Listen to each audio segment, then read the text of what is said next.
Bueno, muy bien, hoy nos acompaña en Hora de Negocios de Caracol Radio el candidato por el Polo Democrático, el doctor Gustavo Petro, candidato a la presidencia de la República. Doctor Petro, muy buenas noches, gracias por estar acá.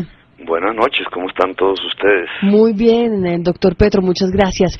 Bueno, pues la idea en este programa es hablar sobre las propuestas en materia económica de los diferentes candidatos a la presidencia.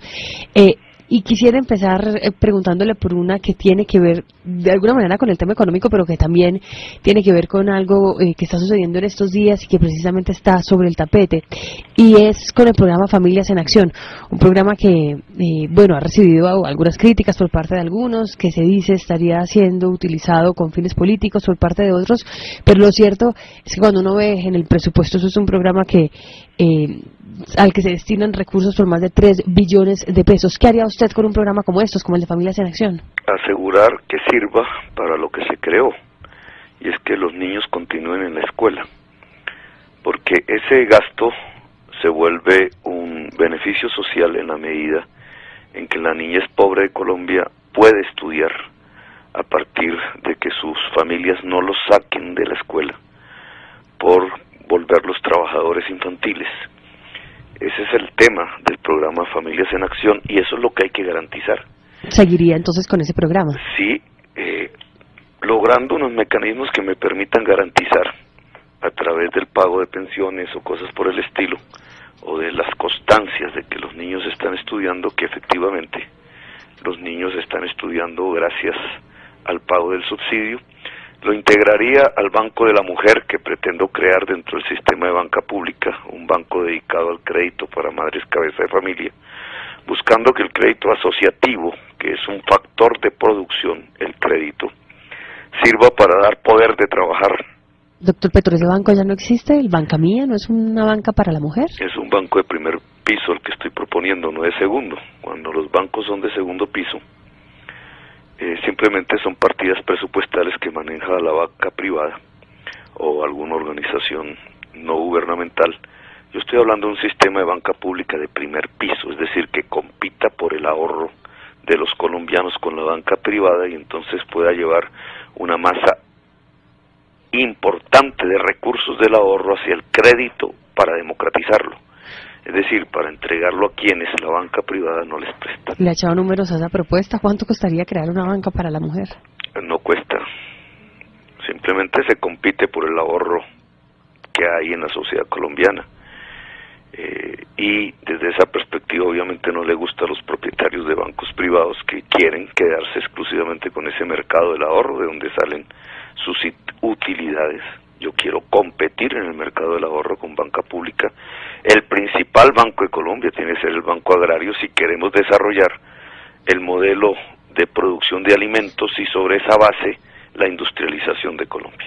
Ya que hablamos del sistema financiero, ¿acabaría con el 4 por mil? Algo que ha dicho recientemente el candidato Juan Manuel Santos, ¿qué él haría? No, el 4 por mil debe quedar en dos grandes componentes. Una exención para pequeñas transacciones nacionales o internacionales y una tasa como existe actualmente para grandes transacciones internacionales y nacionales. Sería una tontería no gravar las transacciones de capital internacionales cuando es de allí, y la regulación mundial cada vez lo hará mayor, en donde puede salir la base del fondo que permita acabar con la pobreza en la humanidad. ¿Qué haría con los bancos y con el sistema financiero general? ¿Les subiría las tasas de tributación? Entra un regulador, que es la banca pública. Ese regulador sirve para bajar costos financieros, costos por servicios. Ese regulador sirve para democratizar el crédito. Ese regulador sirve para que el poder de emisión anual que tiene el Banco de la República no se arbitre exclusivamente por grupos muy reducidos y poderosos de la economía nacional, sino que pueda ser democratizado vía banca pública en todo el país.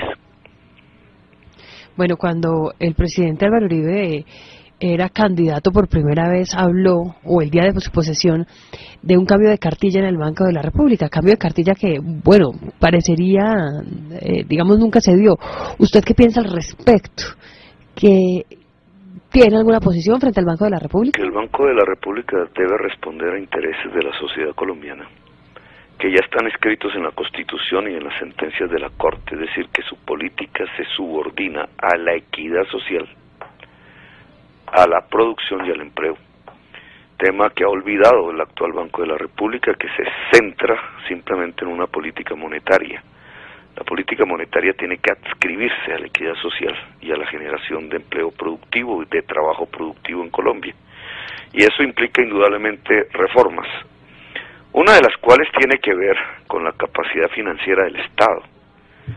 No puede garantizarse, por ejemplo, la transformación de la política social que yo propongo para restaurar derechos universales y gratuitos en la educación profesional, en la salud, en la pensión, en el agua potable, sin una capacidad financiera del Estado, es decir, para poder financiar esos derechos gratuitos. He hecho unas propuestas de tipo fiscal, como el impuesto de la tierra improductiva, como la progresividad del paro fiscal. He hecho algunas propuestas de reforma en la política social, como el modelo de salud preventiva, público, integral, universal, que puede hacer racional el actual uso de los dineros de la salud, que literalmente se los están robando. O en el sistema pensional a partir del sistema de pilares, es decir, que parte de la contribución que van de los empleados hacia los fondos privados de pensiones vaya hacia un fondo público de reparto simple, que permita pagar una renta mínima vital a todo adulto mayor desprotegido hoy en Colombia. Allí no se necesita nueva financiación, al contrario, son reformas que permiten reducir el déficit fiscal, pero cuando yo planteo, por ejemplo, la educación profesional, articulando la educación media y superior en el colegio de secundaria, como una educación profesional gratuita y pública, que democratice el saber en la juventud, necesito nuevas fuentes de financiación, entre ellos el impuesto a la tierra improductiva. Hablemos de algunos de esas propuestas suyas. ¿Cómo es ese impuesto a la tierra improductiva? Pues ese existe en el mundo.